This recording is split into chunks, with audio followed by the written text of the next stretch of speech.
우리 주변에 흔히 보이는 광고들, 이 광고를 우리나라에서 처음 시작한 회사는 어딜까요? 우리가 흔히 마시는 커피, 우리나라에서 이 커피를 최초로 팔았던 곳은 어딜까요? 우리의 일상, 그 자체인 문화들에도 처음은 있는 법. 오늘 그 처음이 가득한 도시를 제가 산책해 보려고 합니다. 우리나라 근대 문물의 처음이자 새로움으로 가득 차 있던 모던 도시 인천 제물포입니다.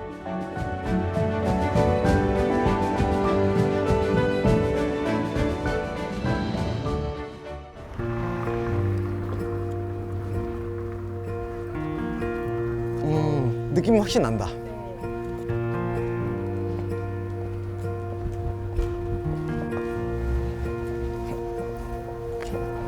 산책하기 너무 좋은 날씨네.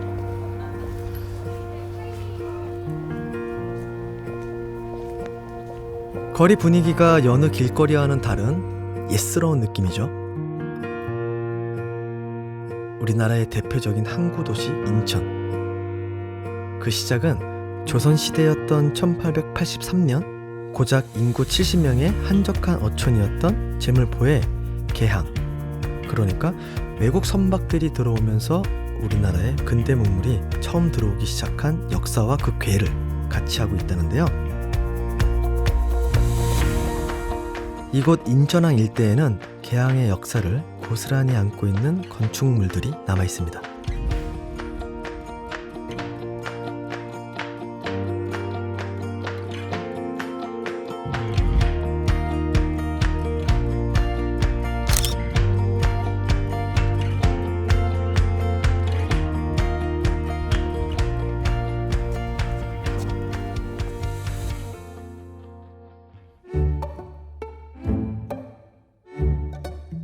서양식 분위기가 물씬 풍기는 이 벽돌 건물은요, 우리나라 최초의 서양식 호텔이라고 알려진 대불 호텔입니다.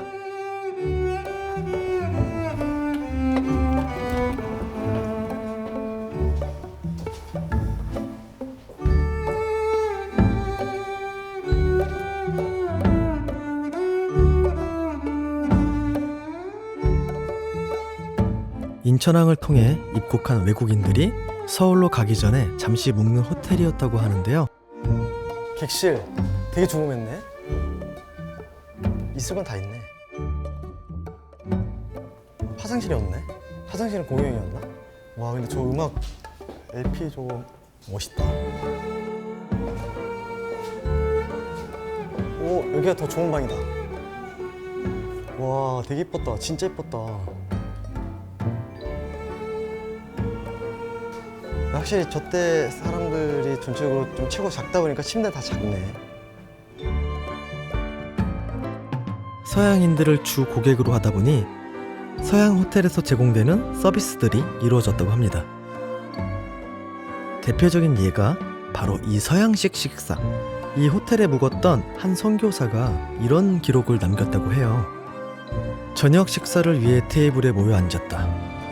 서양 음식이 잘 마련되어 있었고 입에도 잘 맞았다.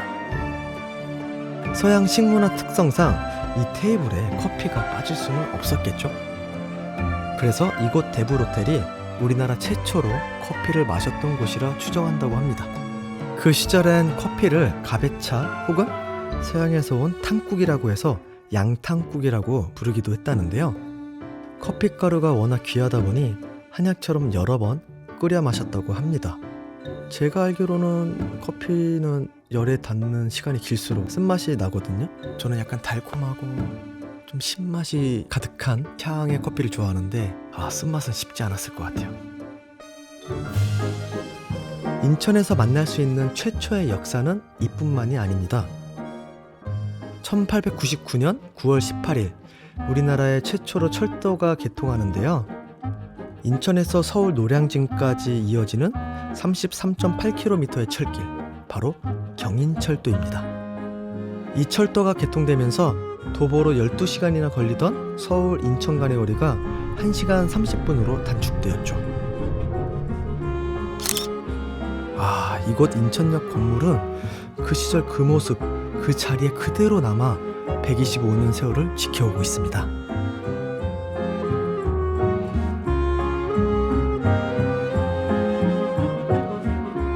기품 있는 이 석조 건물에도 최초의 역사가 숨겨져 있습니다.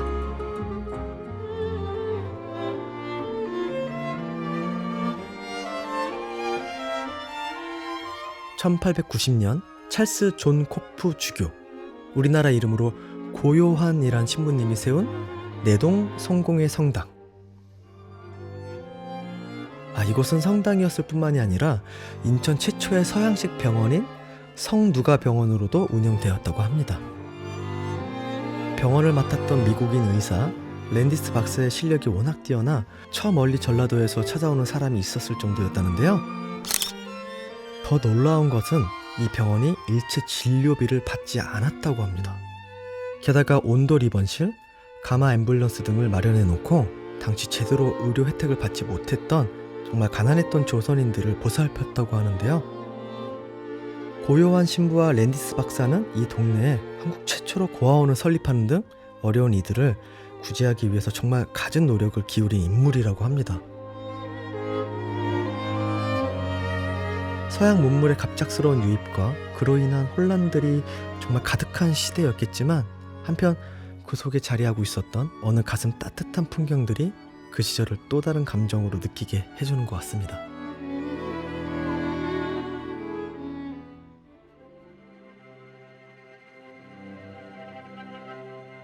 인천항을 통해 들어온 외국인들은 이곳 제물포 곳곳에 새로운 풍경들을 만들어내기 시작했습니다.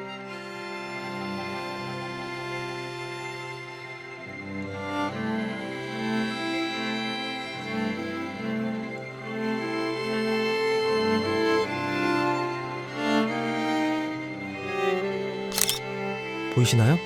이곳 계단을 중심으로 달라지는 두 거리의 풍경. 한쪽은 일본식 거리, 또 한쪽은 오늘날 차이나타운으로 불리는 청나라 거리인데요. 개항과 함께 이곳 제물포에는 조개가 설치되기 시작합니다. 조개란 외국인이 자유롭게 통상하고 거주할 수 있도록 설정한 치해법권 구역을 일컫는 말인데요. 가장 먼저 조개를 만든 나라는 일본이었습니다. 그 시절 일본인들이 만든 건물들이 당시 모습 그대로 자리를 지키고 있습니다.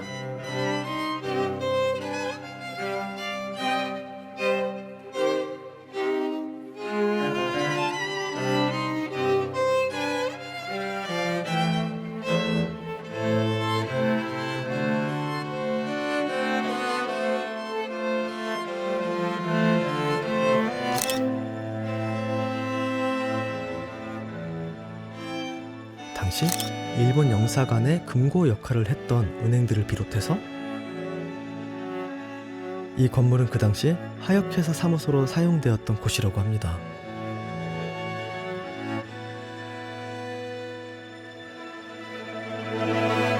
점포이면서 집으로도 사용되었던 일본식 건축물을 그대로 볼 수 있어 건축학적 가치가 크다고 하는데요.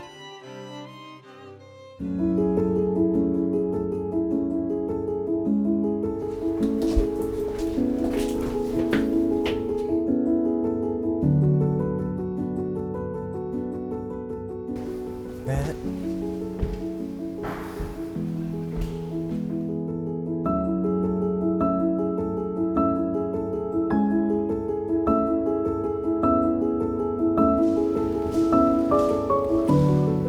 진짜 옛날 그거네? 그치, 좌석식 전화기 돌리는 게 없어.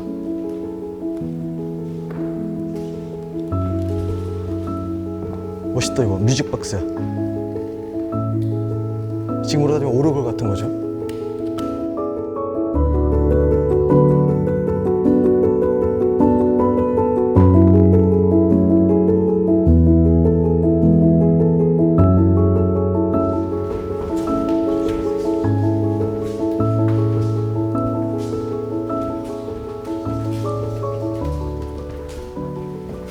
전시도 너무 좋은데, 전시도 전시인데 전시 틈새로 있는 이 창틀과 이 건물의 모양이 전시를 방해해.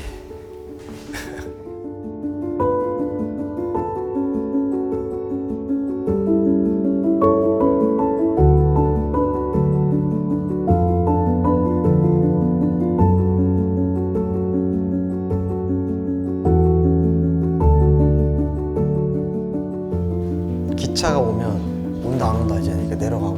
옛날에 약간 모양이 지금과 많이 다르네요. 요즘에는 아예 이런 것도 많이 사라졌잖아요. 제가 천안 갔을 때 원래 이런 비슷한 것들이 있는 철도역을 지나서 가는데 그게 다 없어졌어요. 그게 아쉬웠어요. 그만의 감성이 있거든요. 그 소리와. 이런 건물들이 지금은 카페로, 박물관으로, 또 누군가의 사무실로 사용되고 있는 모습이 참 인상적입니다. 건축물은 그 안에 사람이 살고 있어야 그 자체로 생명력을 유지하는 거잖아요. 오래된 건축물이라고 해서 고이고이 모셔두려고만 하는 것이 아니라 우리 일상 속에서 함께 숨 쉴 수 있게끔 해주는 노력들이 이 거리를 더욱 빛내주고 있다는 생각을 들게 하네요.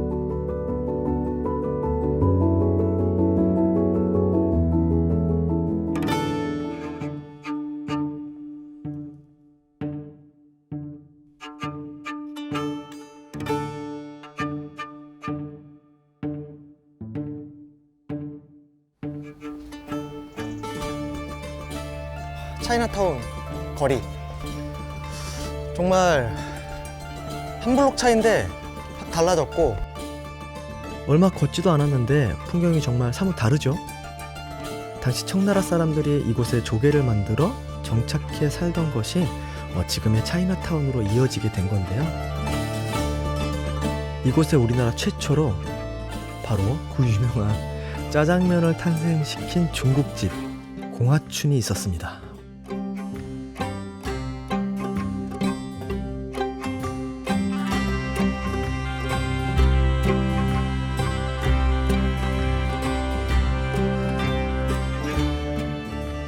내가 알기로는 짜장면은 우리나라에서 만들어진 걸로 알고 있거든요. 어제 짜장면 먹었는데. 안녕하세요.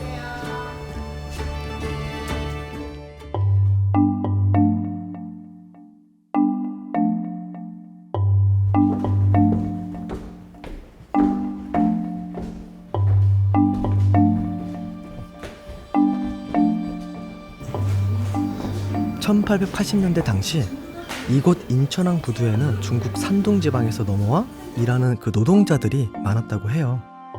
짜장면은 중국 음식을 들여온 게 아니라 그 산둥 지방 출신의 노동자분들이 간편하게 식사를 끼니를 때우기 위해서 즉석에서 간편하게 만들 수 있는 거를 메뉴를 개발하다 보니 그게 바로 짜장면이 됐대요. 그러면서 이제 짜장면이 보급된. 이들이 고향에서 먹었던 춘장에 수타면을 비벼서 간편하게 먹을 수 있는 작장면을 만들었고, 그것이 오늘날의 짜장면으로 이어진 것이라고 합니다. 제가 예전에 중국 이렇게 스케줄 갔을 때 짜장면을 엄청 찾았는데 없는 거예요. 그 이유가 여기 있었네요. 예, 여기서 비롯된 바로 이곳 공화춘에서 짜장면이 시작이 되었다. 깜짝이야.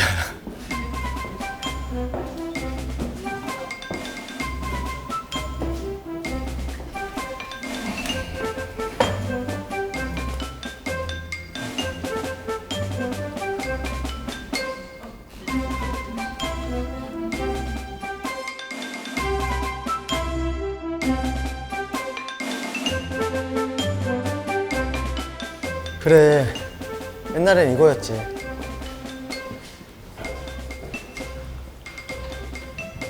붙어있다. 예전에는 시켜 먹을 수 있는 데가 많이 없었잖아요. 배달 음식 시켜 먹으면 거의 다 중식. 근데 짜장면을 시키면 먹고 그걸 다시 수거하러 와야 돼요. 그리고 배달비 따로 안 받았어. 그리고 지금보다 더 가격도 저렴했고 인심도 넘쳐서 탕수육 같은 거 하나 뭐 중짜 이상으로 시키면 군만두 서비스 무조건. 남는 게 없는 거야 진짜. 대단했어 진짜.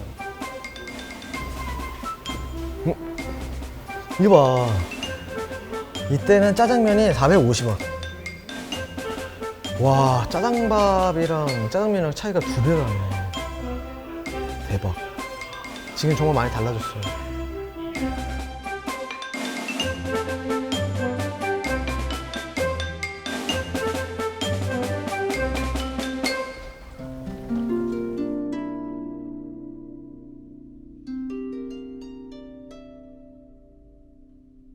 청나라 거리를 지나 공원에 있는 산꼭대기로 걸음을 옮기다 보면 또 하나의 이국적인 건물이 숲 사이로 모습을 드러냅니다. 바로 제물포 구락부입니다.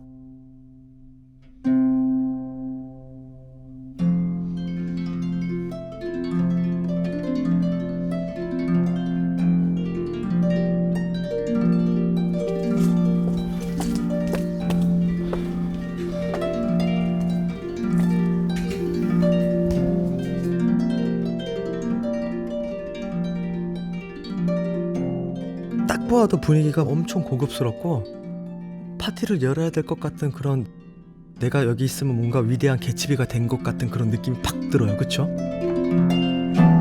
이곳은 인천에 있던 외국인들이 모임을 갖기 위해 탄생한 사교장으로 1901년에 지어져 지금까지 그 모습을 그대로 유지하고 있다고 합니다. 제물포 구락부뿐만이 아니라 이 건물이 위치한 응봉산 자락엔 외국인들이 지은 서양식 건물들이 즐비했다고 전해집니다. 우리나라 최초의 서양식 주택이 있던 지역도 바로 이곳인데요. 1890년경 당시 국내의 물자들 교육을 도맡았던 세창양행이란 무역회사 사택이 최초의 서양식 주택으로 이 지역에 자리하고 있었다고 하죠. 아까 제가 오프닝 멘트로 했던 질문 혹시 기억나세요? 우리나라에서 최초로 광고를 시작한 회사, 과연 어디일까? 바로 그곳이 여기였습니다. 세창양행.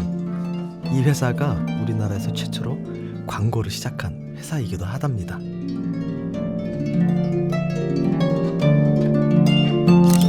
그 외에도 영국 영사관, 러시아 영사관, 미국 공사관, 알렌의 별장 등 많은 건물들이 있었다고 하는데 그 건물들이 지금까지 남아있지 않다니 참 아쉽네요.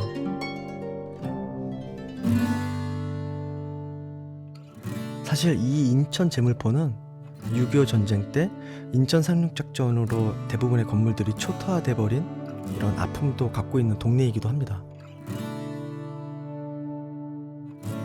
전쟁의 포화 속에서 정말 그나마 무사히 살아남은 제물포 구락부 건물, 제가 예전에 그 라이언 1번 구하기라는 영화를 봤을 때 거기서 이제 상륙작전 하는 게 나와요, 초반에.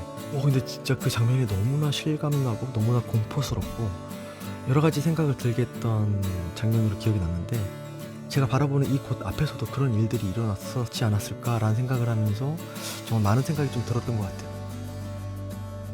지금 이 노을 지는 이 광경은 너무나 그런 얘기들이 아쉬울 정도로 아름다운 모습을 또 풍기기도 하고요.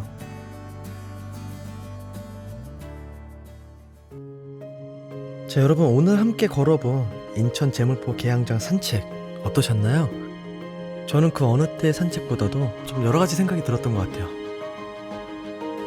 이게 어쨌든 외국 문물을 받아들여온 것은 좋은데 이게 과연 얼마나 수월했을까? 이 안에서 뭔가 고통을 받았던 사람들이 있을 수도 있고, 그리고 또 시간이 지나 6.25 전쟁 때 이곳에서 자리를 잡아서 이렇게 안락하고 편안하게 살아가던 그냥 일상을 보내던 분들이 느꼈던 그런 고통들, 다양한 나라의 문화들이 집약돼 있고 덕분에 또 이국적인 풍경들이 산책의 즐거움을 안겨주기도 했었지만 그 이면에는 열강에 좌지우지 될 수밖에 없었던 우리나라 근대 역사와 그 비애가 자리 잡고 있기 때문에 슬펐던 감정이 좀 생각나지 않았나. 그럼에도 한 번쯤 이 거리를 걸어보시면 정말 좋을 것 같아요.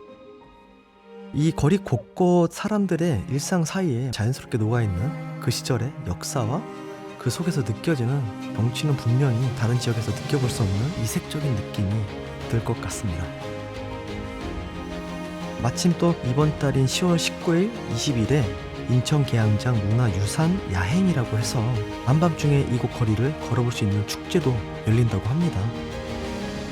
오늘 제가 느낀 여러 가지 감정들을 여러분들도 한번 만끽해 보시면 어떨까 라는 생각이 듭니다. 우리 다음 시간에 또 만나요.